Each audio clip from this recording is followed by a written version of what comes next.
Hello, everyone. My name's Lloyd Stokes. This is our podcast. This is effing hard. Martin Sutton and I came up with this concept early in 2025. We had listened to enough podcasts of our own and felt that our respective journeys of working with and supporting and being in early stage technology companies and seeing the growth stories that happen, but also the significant challenges and hardships that occur when trying to build and scale companies were probably not being discussed enough. And certainly there wasn't enough content out there talking about the real realities, what it takes to try and build a business at a time when I think it's never been harder. There's more competition. There are more challenges externally and internally.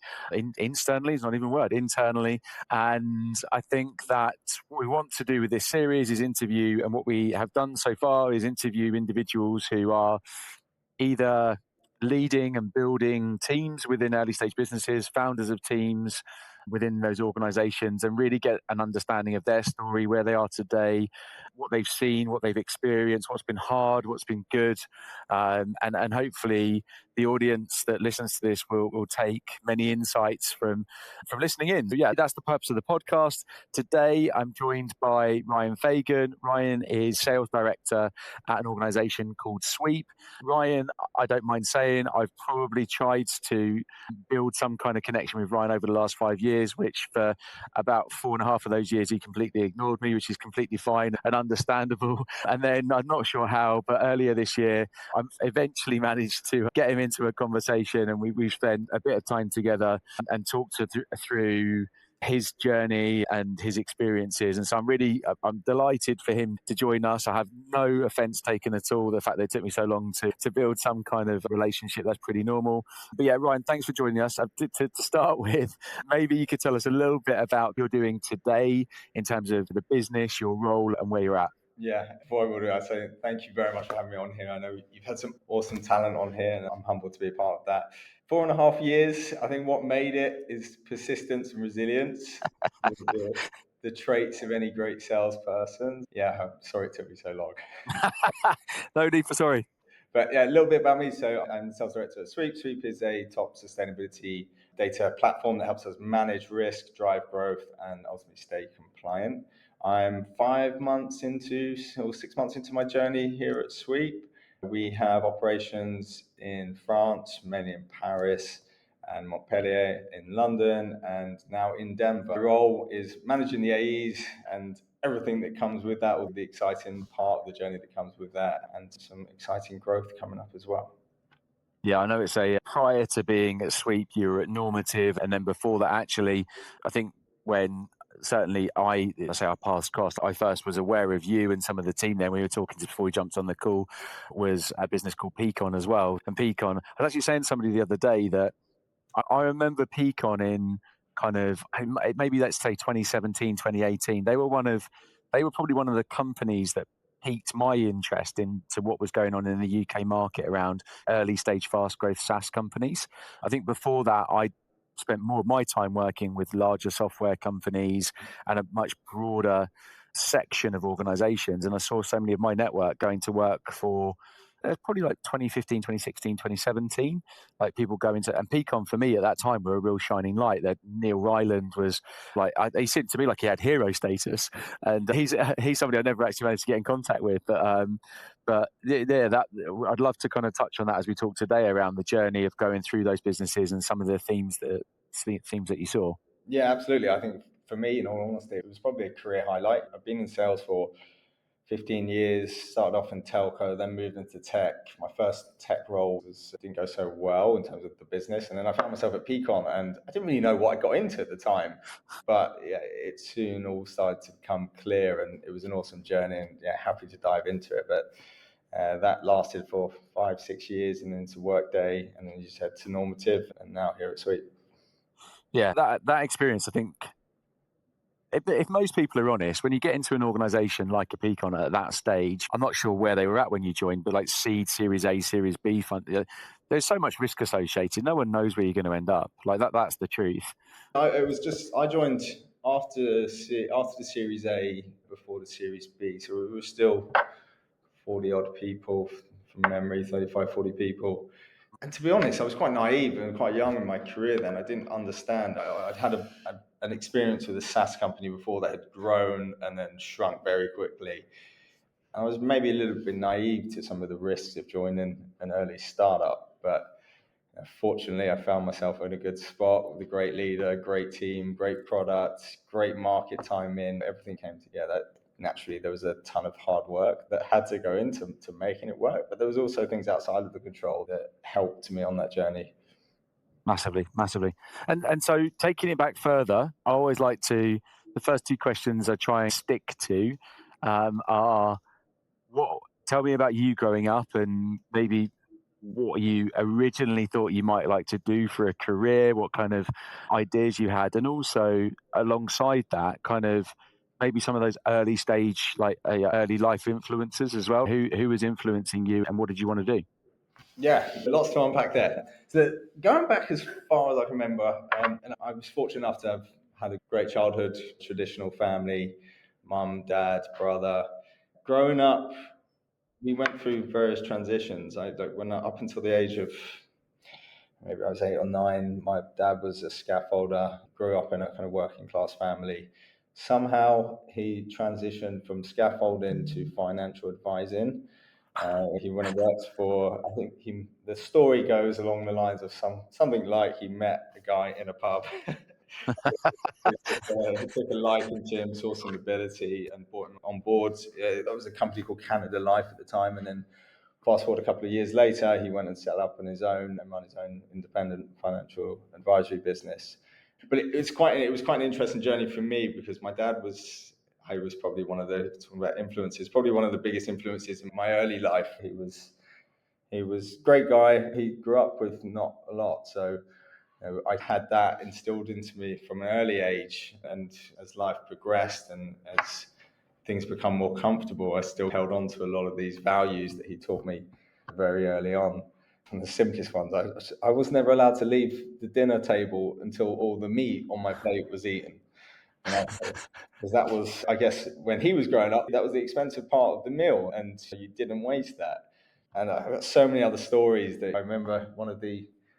I had a friend, Adam, and it was his 16th birthday. And I remember saying to my dad, Dad, can I have a fiver to put in Adam's card? And my dad said to me, is Adam my friend?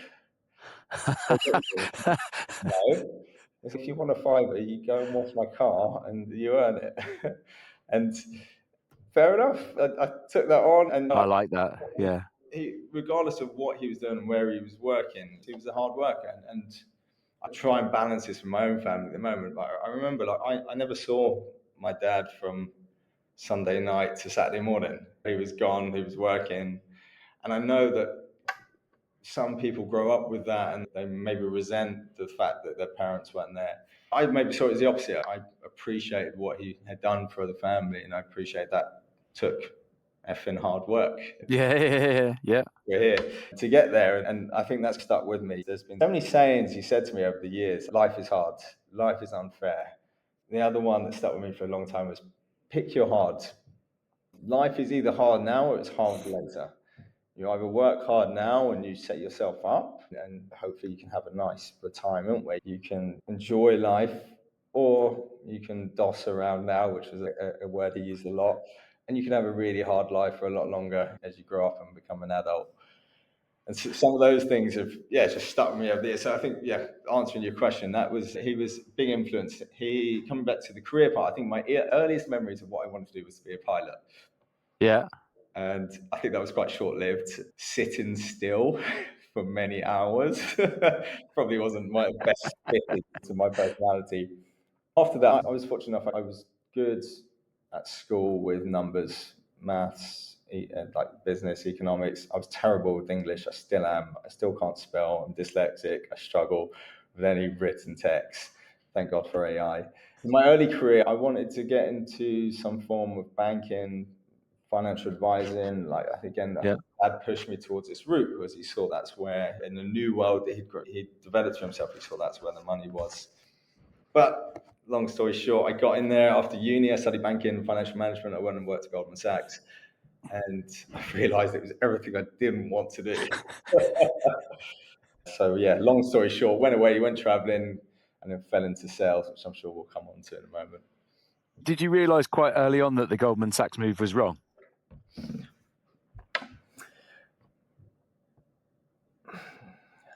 Not necessarily early on. There was definitely a good sense of pride in it. I was there. For me, it was a middle office role. I wanted to be front office. I wanted to be into the trade and the brokering. And so when I got there, it was great money. It was my first real proper full-time job, and full-time, Yep. not a 9 to 5 either. It was a 7 till 7 job Yeah, exactly that. a week. But the one thing that really for me started to make me realize I didn't like it. I think this is maybe why a lot of the time I've steered my career towards the scale up and startup journeys, is that there's no meritocracy. Maybe that's just life. Life isn't fair, right? You don't get rewarded always for the effort and time you put in. But there was a lot more politics going on there than I would have liked. And that was not something that people had really prepped me for, or university, school, and maybe even the careers that my parents had. They never really had to experience that. And so that for me, that was like, okay, I need to do something that I'm in a little bit more control of, and I can be rewarded for the great work that I do. So yeah, it took me a little bit of time to realize that naturally, but I got there in the end. And now I do what I love, and I love what I do. I think I remember a few years ago working with a client and it was the first time it had really happened, where they said, I want to target people who've gone to work in the big investment banks. Like, I want somebody who's been there for 1 to 2 years out of education and has realized this is not for me. I can't remember when it was, but I was like, that's an interesting, like, why? Tell me about why. And they were like, because if they've managed to get into one of those organizations, they would have gone through a rigorous screening process. They will have all the traits and qualities that I'm looking for. Yes, they'll be smart, but they'll also be, to your point at the beginning, they will be absolutely persistent. There will be a level of consistency in the way they conduct themselves that will shine through in those processes. And I also know what it's like to be in those environments. It will be incredibly tough. There will be the hours will be long. It will be unrelenting. And actually, the reality is, I think there's probably a percentage of people who go into that because they think that they should, or it's often driven by like parental history. So either your parents have done it, they've done it, so you're following their path because you think that's what you should do, or your parents have not done it. They've come completely, they've been true kind of whatever this means now, working class, for want of a better word, never would have had the opportunity to go and work for a Goldman Sachs. And so their son or daughter has the chance to go and do that. And they go, I've got to do that because it feels like the best thing to do. But then they get there and quite quickly they go, I don't think this is for me because of all the things you mentioned and a whole host of other things. And I actually think how incredibly brave of people who are early in their lives and early in their careers to be able to look at that quite quickly and go, I don't think this is for me. It's not matching, despite all the stuff I've just talked about, to go in the face of like, you know, being able to turn around to your family or your parents and say, actually, do you know what? I know we've talked about this for a long time and I wanted to do this, but I don't want to do this. I want to go and work for a early stage startup business. And the reality is most parents and family have no understanding of what that world looks like at all. Yeah. So then you say that, and I think it's a really brave thing to do and a brave move to make because you are really going from what is, as hard as it is, it's tried and tested, right? You know what you're getting into when you go into a big bank or that kind of world. Whereas joining a startup or an early stage business, you can't possibly be prepared for that. You are taking a leap of faith. No, absolutely. Look, I agree with everything you said there, right? Coming back to one of the first points, I do remember the interview process, the recruitment process being extremely tough. But what it did do, similar to what you said there, it did open up so many doors later on in my career, and at least for like the first couple of years afterwards, because you had that on your CV. I think the other thing for me, I mentioned one aspect of what I didn't expect when I was there. As I got older and a little bit more confident that, hey, like this is my life, what's been instilled in me, as I shared, is it's going to be tough. If it's going to be tough, I'm fine with that, but I want to have some fun along the way. And I remember looking around, not just at Goldman's. I went on to a brokering company, which again, had so many opportunities to be great. But I looked around, I was like, there's no one I want to be here when I'm older. There's no one inspiring. There's no one that is having fun. Ooh, making lots of money, but from what I could see, they all dislike their wives or don't get along with their wives. They don't see their kids. They're not having fun in life. There's no smiles in that office. And hey, maybe I got to a point where I was old enough to realize that I'm going to go and find something where I can have fun. And it still be tough, but I'm going to have fun while it's tough. I get that. I get that completely. You alluded to it a bit earlier, but how do you? So the story of your dad saying about the meat on the table, I think, is on the plate, is that rings true to me as well. My even today, I'm the eldest of five, and my brother and my three sisters will talk around the fact. Do you remember when Mum used to make us lentil pie? And we'll tell my mum this story, and we'll be like, "That's our reference point for disgusting food." And my mum, and it was disgusting. Well, I probably would like it nowadays, but like at the time, I thought it was absolutely horrendous.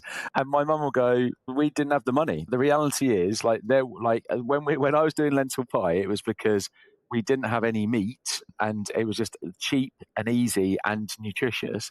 And actually, as much as we all laugh and joke about it, we all completely get that. And actually, if I look at all of my siblings, regardless of what they've done career wise, they've all had this kind of work ethic. There's been a thing of whatever you want to do, like you've got to work for it. You've got to like that. And we'd all say the same thing. That's been instilled just through those learnings and reflecting back. We laugh about it. But how do you balance that now that you have your own children and that thing of the work balance, right? Because sweep is your full-time role. I know that you do loads of stuff outside of that. You and I have talked before around like how the hell do you manage that? And the reality is it takes more time and but how do you balance that kind of doing what you need to do, the hard stuff now so it's easier later, also trying to relay some of those messages that you know that are important to you to your own children? Like how do you balance that? Yeah. I don't know if I have the right answer for this. I don't know if I do. Firstly, I think my wife and family will be the judge of that. But yeah, I think it's something that I'm continuously trying to balance right. But it, my view on this is a lot of the times it becomes less of a balance when you enjoy doing these things. Less of a balance for you, Mhm, not necessarily for the family. mhm, But I don't see there'll be days where I'll quite happily work and I'll work on weekends and I'll do the extra stuff that I love doing on the weekends because I'll find time to do that. Quite often, most of the kids are down by 7, the wife goes to bed. I've got like an hour or two, and I just tend to sleep a little bit less because I'm doing things that I love doing.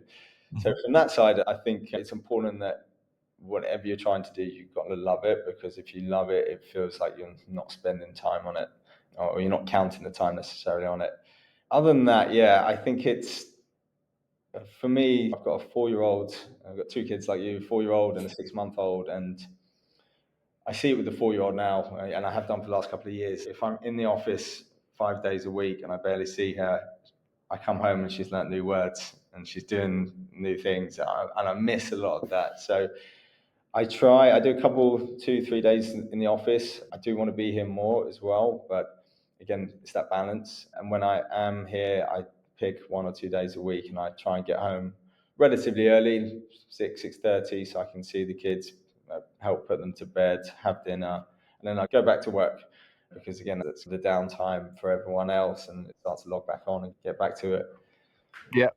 Yeah, that sounds familiar. That sounds familiar. I wanted to cover like themes that you've seen because I think you've worked. I know you're really early on at Sweep, and so you may not have been there long enough yet to get the theme. But if you look at the two stints before that, normative Workday, and then the other way around, but yeah, Peakon Workday, then normative. One of the things we're talking about things that are effing hard. Is there a stage that you've seen in those businesses where you're like that is the hardest part, or is there a thing that like something that you think is continuously hard no matter what stage you're at within those organizations and that you can already see at sweep maybe or are predicting that will happen and I need to be ready for that? I think it's all hard. It's all just different types of hard, right? So talking about I love this space and my extracurricular activities. I spend a lot of time with founders. I really enjoyed.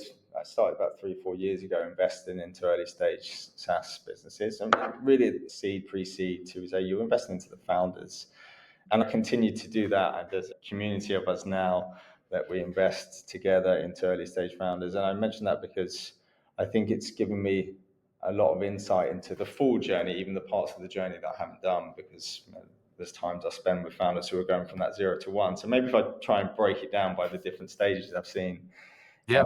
and where it's hard.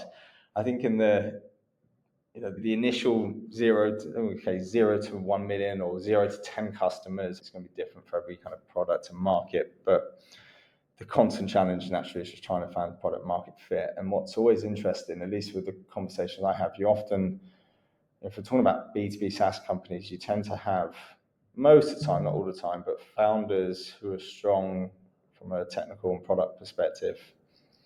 And the go-to-market is often the area that I love to talk to them about and I love to support them on, but it's often the area where they lack the experience or skill set to get there. So that part of the journey is just about trying to find product market fit or founder market fit first, and helping them understand how they go to market. And I think it's been really interesting in the last 18 months, the wave of AI that's come in. And I think we spoke about go-to-market engineers, and there's this, I think, naivety about how hard sales is, and that actually let's just get a go-to-market engineer who can just pump out tons of LinkedIn and emails and all automated using AI, and we'll just build the product and people will come. And that's never the case, right? When you look at businesses like Lovable, who everyone thinks have got great product growth and PLG, but there was still like years of early foundational conversations that the founders had to have, and they had to build and find product market fit by going out and getting outside of their boundaries. So I think at that first part, there's no real clear ICP. You don't know where the product specifically is solving the biggest challenges, and it's really scrappy. I think once you get past that kind of first initial hurdle, and again, maybe this is a couple of 100K ARR, 500,000 ARR, or you're looking from 10 to 50 customers, it's about then defining the ICP, a narrow ICP, and just trying to rinse and repeat the stories. So maybe you work with a hotel chain. It's about taking that story and then just trying to rinse and repeat it across every other hotel chain and everyone else in the hotel industry that you can talk to try and generate more revenue. And I think the founders are often still heavily involved there. I think the next big jump that comes really hard, and this is where I've started to join a lot of the businesses or the SaaS businesses like Peakon, is like when you get into that repeatable sales motion. So you probably as a business start to think about breaking out specific roles, so SDRs, AEs, CSMs, account managers, and so on. And you have to get to a point where you can't just rely on inbound. You have to build a repeatable sales motion. And for me, the biggest thing that needs to be focused on there is data, how you use data to drive the strategic direction of the business. But from a market perspective, do we know within our ICPs, or what we think is our ICPs, where we're building the most pipeline, where we're seeing the best conversions through the funnel, where we're seeing close rates? Maybe if you've got different product SKUs, understanding the differences between them, but then also on the people, right? Do you understand the data that tells us where sales reps are working really well and where they're falling down? Are they getting to the pitch proposal stage and then losing a ton of opportunities there? Or is it earlier on in the funnel where they've got tons of stage 1 opportunities, but they're not converting them to stage 2? Maybe there's a qualification challenge. And so there's different, as you go through this, there's this evolution that you as individuals, as a business, as a leadership team need to make. And I think that's one of the reasons why I love this scale up and startup world, is because what you did yesterday won't be good enough for today, and what you do today won't be good enough for tomorrow. You've got to constantly find ways to evolve. And do you think that, so the narrative that I see a lot, and to be fair, I think I probably agree with to an extent, is that often it's really hard to find people who can join your business at that very early stage, who have the skills and the credentials to take you through to that later stage, who can do the whole thing. Like what I see a lot of is that the people who get you to that stage won't be the people who get you to the next stage. At that earlier stage, how important do you think it is for them the people that you bring in to be able to hit the ground running? Is not necessarily the reality, I know that, but do they need to have domain expertise in the sector they're going into? Like, how important as a founder, if you're hiring those kind of that founding team, do you think you really do need to find people who understand the sector, the audience that you're selling to? Or actually, do you think that it's more important to find somebody who understands the stage that you're at and maybe has worked in other companies at the stage, because they'll understand the problems and challenges and they'll learn the audience, they'll learn the domain? Like that's not the most important thing. Or is it both, ideally? I think it's hard to say it's one or the other, because I think it depends very much on the product, the industry, and the knowledge required. I would say hire for the smallest skill deficit. What's going to be easier to teach? Is it Yeah. the sales or is it the knowledge? Most of the time, it's harder to teach sales, although people think it's going to be the other way around. But yeah, it really depends, in my opinion. But you're right, like the salesperson that maybe comes in as the first salesperson to join a founder, they have nothing. They have nothing by way of support. They have nothing by way of marketing. They have to be like a marketeer, a salesperson. They have to do it all. But naturally, as the company grows, you then become very specialized. And that in every business, right? As they grow, the role becomes more specialized and more narrow. And I think you're right, like there's not a lot of people who can join and then adapt and evolve themselves continuously to a point where they remain successful. It's hard. It's hard. It really is. I don't have the final answer either, by the way. I just know that it's something that I talk a lot to people about, that kind of transferable skills element of. I get a lot of candidates who approach me. If I look at their backgrounds, I think it's a really good and interesting background and they're interested in the role. And I'm like, I get why you're interested in this role, but the reality is I've got a company that at this stage, they're selling this product to this audience and you don't understand that space. I know you understand how to sell. I get that completely. But equally, from a founder's perspective, if I'm making those first few hires, I think, yeah, the skill gap needs to be as narrow as possible. But I think the perceived risk anyway, needs to be as narrow as possible as well. So I often. Sorry, go. No. It is a balance, because I'm not sure how I feel about it, because sometimes I'm like, you really should focus more on the industry experience because that's what's going to help you. But then if you look at the founder, they might already have that. And actually, what they don't have is the ability to build a sales process, in which case, don't worry so much about the domain experience. You're right. It does matter. The answer varies according to the situation that you go into. I get that. But yeah, it's an ongoing question that I have. And then I speak to so many companies about that. What do I index more on? And I'm like, it really depends. Yeah. And look, the sustainability space, I battle with this now, even though we are a larger, more established organization. There's not many.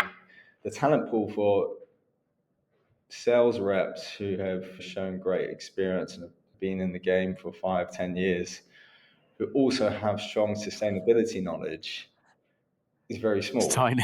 Yeah. Do you, I've tried both of these and I still don't know which one works out. Do I hire someone who knows the sustainability space really well, knows all the regulation, knows all the acronyms, and try and get them to a point where they're going to be a killer salesperson? Or do we go the other way around? And we've got a mix. We've got a mix of. Yeah. I think that's a really good point, actually. There needs to be a mix. It should, and probably like my utopia when working with leaders or founders is to get them to be open-minded enough to say, consider both. Like, look at both and then make the decision off the back of that, I think is probably the answer. Flipping it on its head, in terms of some of the hardest parts, when you look at like some of the biggest success levers or things that you've seen consistently in organizations where something's been implemented or you've taken a direction that has resulted in big growth, what are some of the scale levers that you've seen work really well in the organizations that you've been involved in? I got asked this question recently, and I feel like when you ask this question, that you seek for some kind of silver bullets that exist that are going to help organizations, light the rocket ship under them, and all of a sudden they're going to blow up. Look, you've got all the. Although AI and our world has been progressing and evolving, you've still got the basics of direct sales, indirect sales, partner channels, and so on. I think for me, if I talk specifically about the sales teams that I've worked with, I think some of the biggest levers in the most successful business I've worked in, and if I take Peakon for an example, is just getting the culture right. And I know it gets thrown around so much, but having a strong performance culture for me is a real differentiator. And how to define a performance culture? There's transparency and accountability across all numbers, not just numbers, but expectations. Everyone knows what's expected of them and what's expected of one another. I remember being in a previous business where I came in, and the first thing that one of the AEs said to me was that the SDR that they're working with, it wasn't performing. It's like, typical. Great. Typical conversation an AE will have about an SDR. But great. So tell me, where's your SDR against target? I don't know, Ryan. Okay, well, do you see the problem here? If we don't have transparency on those numbers, we don't have transparency. People will nitpick, people will make complaints, when in reality they're not always true. And there's not the accountability there across the team. There's not the transparency. So I think there's that. There's also, for me, having a feedback culture, right? Driving a constant view on learning, not just learning, but how we give feedback to one another in a constructive way, how we value learning as much as winning. We can't win every deal, but that's fine. If we don't win one, what have we learned from it? And have we instilled those behaviors that when we don't win a deal, people come with solutions on things that they could have done better, things they could have improved on, things that if they did different next time, they may have won. And I think that a lot of this was instilled in the sales team across Peakon, right? So if I take feedback, for example, we had and I still use this today, a 3-2-1 mechanism. I think the biggest challenge people have with feedback is how they give feedback. People often don't give enough constructive, or when they do give constructive feedback, they don't frame it right, and they don't give any positives either, and it can come across quite harsh. So Neil told us the 3-2-1, which was his feedback mechanism, which was 3 things went really well, 2 things you do different, and then 1 thing you'd focus on for the future. So a good balance of positive and constructive elements. But we had a point where after every call, if I joined a call with a sales rep or CSM joined a call with the sales rep, after that call, we would all give a 3-1 on each other. And people After every call? Off every call. And some of the greatest sales reps I worked with, they recorded their 3-1s in an Excel sheet over time, so they could see any trends in the things that they were doing well and the things they weren't doing so well. And small things like that start to add up. If I talk about the transparency and the accountability, I think one of the things when I was in IC that Peakon that really drove me is that we had an email that went out every Monday morning from Salesforce, which just pulled up one of the key dashboards, which showed a lot of our key metrics, including attainment, where we are in the quarter, year to date, and then some of the numbers. And for me, I'm a competitive individual, and every morning I saw that, and when I wasn't at the top, I was like, what have I got to do this week to get to the top? These small things, recognition, when deals are signed, does everyone in the business know about it? Do we use the traditional gongs or bells? Do we have Slack channels where the wins are shouted about? Do we really reward and recognize the great work that's done, not just for the sales rep, but everyone else in the business that's been a part of that? And I think if you come back to your initial question on levers, if you can start to get this right, and it takes time, and cultures are not a destination, it's a journey, and it's constantly evolving. But I think if you can get that for me has been the biggest lever that I've seen in the organizations I've worked in. Every single person I've ever spoken to worked at Peakon says the same thing about the culture, by the way. So that is, but that is absolutely testament to what was created. Because guess what? When you're speaking to people who are looking to move jobs and you ask them what are the 3 most important things, one of those 3 things is always culture, like without doubt. And I'm always like, what does culture mean to you? Yeah. What does it actually mean? Because it means different things, right? And I've got some clients now that we work with where the culture is, it's real high performance. And when I say real high performance, there is no wiggle room. You are either smashing it or you are not working there. Yeah. That is the truth. And look, have your view on that, but that's the reality. And I understand that. And part of my job is to balance that and also to be honest with candidates and say, look, this is the reality of the environment. Like this, very few people will enjoy this, but those who do will absolutely love it, because when they say they want culture, that's the culture that they want. They thrive in that. It's incredibly hard to get right. I love the 3-2-1 idea. I read a book called Black Box Thinking. I don't know if you've heard of that book. I've got it at home still to read. Matthew Syed. It's just such a simple concept when you think about it, but it's basically talks about the fact that in aircraft, like flying and aviation, they didn't used to have black boxes in the planes, and so planes would crash. And obviously, when a plane crashes, the reality is everyone dies. So you've got absolutely no ability to be able to understand what actually happened or what went wrong, apart from the recordings that you would have had before the plane crash. Whereas the black box is there to record everything that happens, and so once the plane has crashed, you could learn from failure. And that's basically what it comes down to. It's the ability to be able to take that model of how do we, in the worst tragedy possible, how can we ensure that doesn't happen again? How can you replicate that into your business, into your life, into whatever it is? Just looking, and it's just reframing failure, which I guess a lot of people don't talk about when it comes to, especially when you talk about, I've just talked about the high performance go to market teams. People don't talk a lot around like the underperformance or the things that don't go well, but the ability to be able to have that feedback loop constantly, to constantly be assessing, drives standards, and it also acknowledges that you don't get everything right all the time. Absolutely. And common saying, right? But we learn more, and I'm a big believer of this. We learn more from our failures than we do our successes. I think the important thing to do, though, particularly if you're in a leadership position, is to try and ensure that you set the guardrails and make failing safe and make people feel like it's okay to do this as long as we're failing forward and as long as we learn from it and as long as we move forward from it. Because otherwise, if you don't have that type of environment, I feel like people will hide their failures or not want to dig deep into them to understand what they could do better. They won't soundboard them with you. They won't open up to try and work out how they can do different. And that's quite common in some of those environments that you mentioned. Sometimes that happens. And I think that's on us as leaders within this space to ensure that we build the right psychological safety within the team and we have the right mechanisms within the team that allow them to feel comfortable in doing that. And that's trust, right? That's for me. If you've ever, on the topic of books, if you've ever read Patrick Lencioni's 5 Dysfunctions of a Team, one of the most influential books, I think, in my leadership career. Really, why I really like it as well is because it's a business book, but it's written as a story, as a fable of this guy into this underperforming team. And effectively, it's a pyramid, and there's 5 tiers, if you like, to this pyramid. And first is trust. If you don't have trust in your team, in your leaders, amongst one another, you can't move up to the next layer of the pyramid, which is healthy conflict.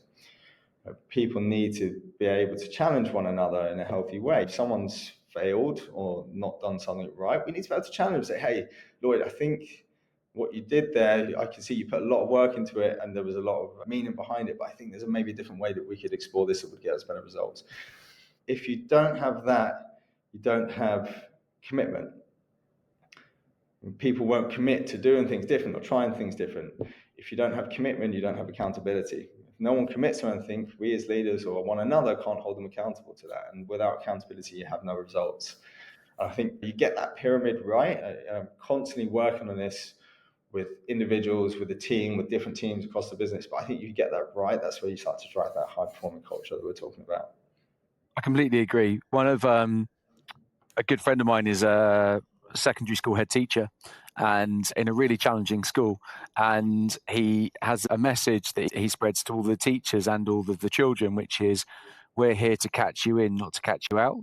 And that's... Love that. Yeah. I remember him telling me this years ago, and I was like, and my wife used to be a teacher as well, and she worked in schools where she was like that. There's a prevalence of leadership teams in schools, how catching children out, and children feel like that as well. They feel like, oh, they're trying to catch me out, and actually the teachers feel like that as well.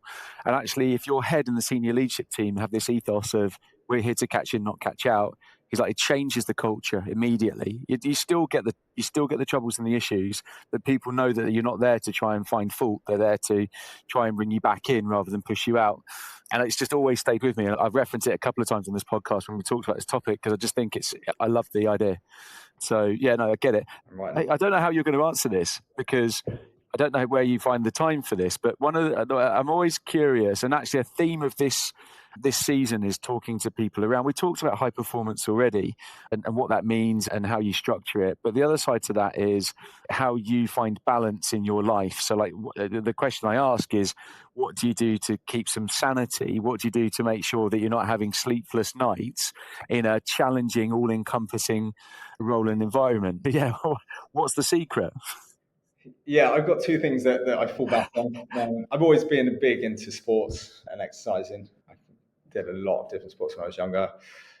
Those who know me will joke that I'm made of glass. I've had 2 ankle reconstructions, 3 feet surgery, heart surgery, wrist surgery. I need knee surgery. It's no joke. But We share that in common. I didn't know that, but I'm about to have a knee replacement in January. Yeah, crazy. I've always found that that's my way of switching off. And knowing if I don't work out in a day, if I don't exercise, I get into bed and I lie in bed. It's probably the first time of the day where my life is still. And then my brain just starts running and running. I have some of my greatest ideas then, but I just want to go to sleep. So I run 5K every day. That's like my limit for my knees. I realize if I go past that, I just can't do that anymore. Most of the other sports I've dropped, football, I did a lot of football, a lot of boxing, but it's just, yeah, this old body can't take the impact anymore. And so that's one. And then something else I picked up recently, I've always loved building stuff with my hands, like trying to, any DIY I can get myself into, I will do. I've got motorbikes. I love taking them apart and putting them back together again. And recently I've got into a lot of woodwork. So I find myself sometimes late at night building a lot of tables, chairs, these sorts of things. I've got nowhere to put them. I've got no use for them. My wife wants me to get rid of them.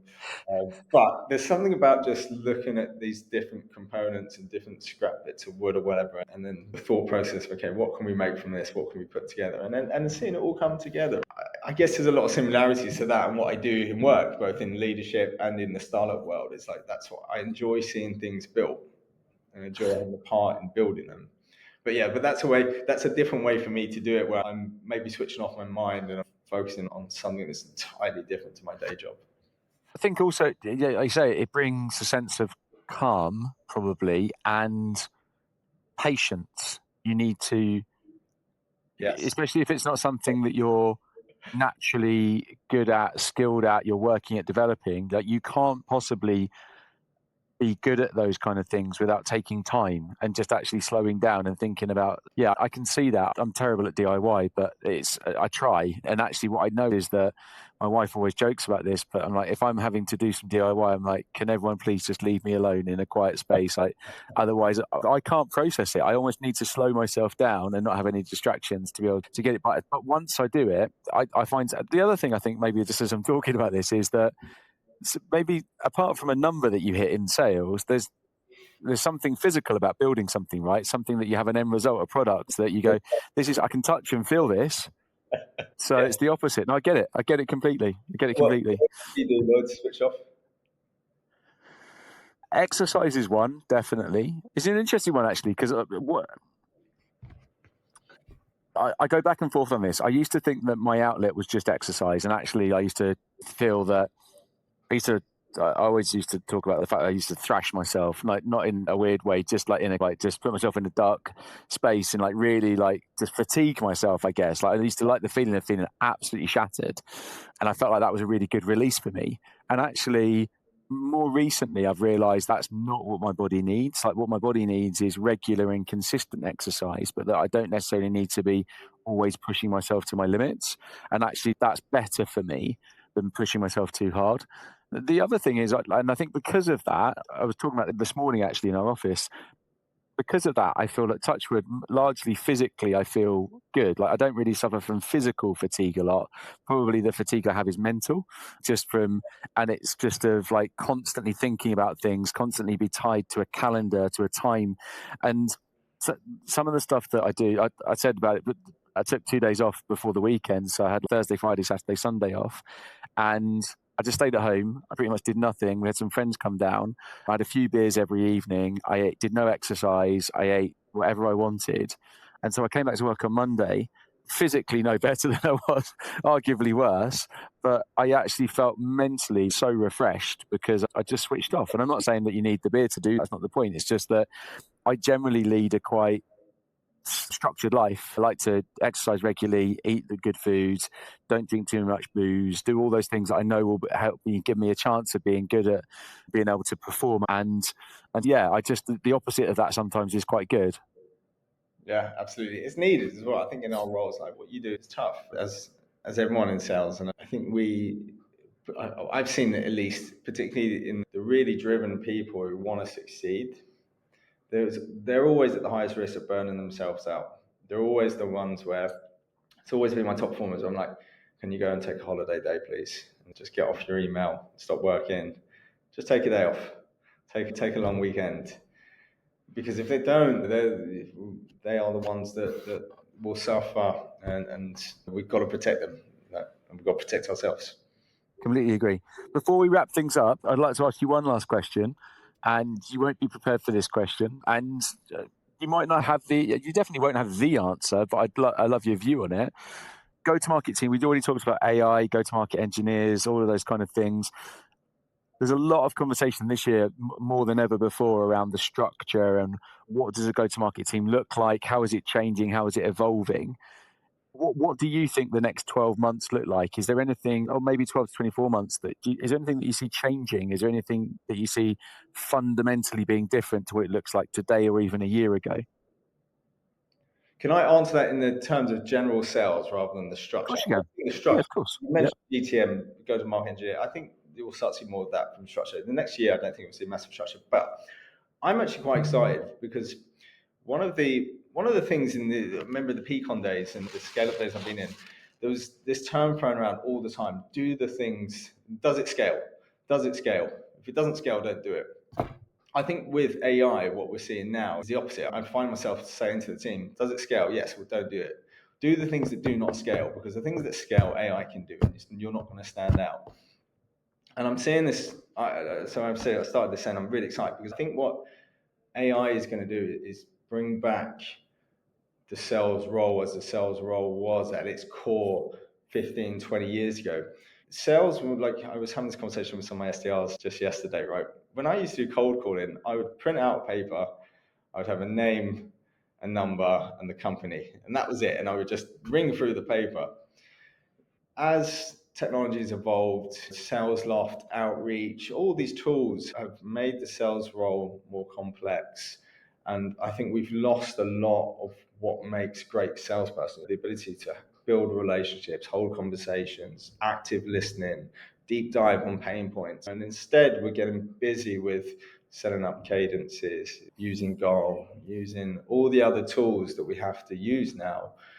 So I think what's going to happen, or what I'm hoping is going to happen, is we'll have some more specialism within AI roles, like the go-to-market engineer, and that's going to free up time for the salespeople to get back to selling.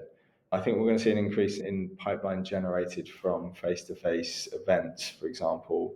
I think cold calling is already making its way back up. Some of the stats I've seen is, 2025 we generated, B2B generated half of their leads by cold calling, which was up 5% the year before. I think what's going to happen is that we're going to see the true salesperson come back, and I'm excited for that. Yeah, I completely agree. I think the in-person thing is huge, actually. And I think those who enjoy that and thrive in that, I've spoken to a number of people this year who've said it's just been so refreshing to get back. Even I see this, like I had such a period of time where if we work with new clients, like I'd immediately say, let's meet for a coffee. Like if a potential prospect, they're like, oh, we'd like to talk about hiring. I go, great. If you're based in London, let's meet for a coffee. And people are like, oh, no, it's okay, we can do a video call. And I'm like, no, I want to meet in person. Like I'll get so much more out of this conversation if we meet in person rather than doing a video call.